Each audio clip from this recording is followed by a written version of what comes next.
Agenzia Le Cirque. Per vendere o acquistare la tua casa, Agenzia Le Cirque. Professionisti al tuo servizio. Bentrovati al meteo. La perturbazione lentamente abbandona l'Italia e anche sul nostro territorio la situazione tornerà ad essere via via più stabile. Vediamo insieme la situazione di mercoledì 30 dicembre.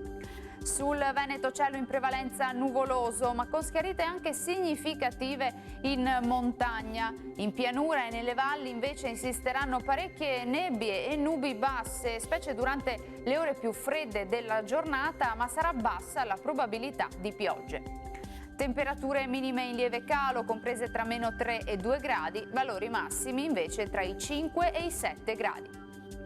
Ci spostiamo ora sul Friuli Venezia Giulia. Al mattino non si escludono delle precipitazioni, anche qui migliorerà con il passare delle ore con più sole.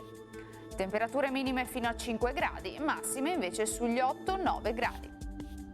Uno sguardo infine al Trentino Alto Adige, tempo decisamente stabile, qualche foschia o nebbia mattutina, ma in rapido dissolvimento e a prevalere sarà il sole.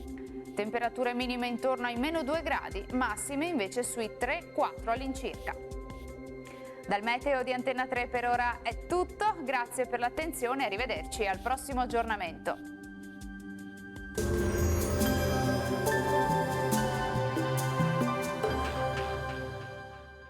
Agenzia Le Cirque.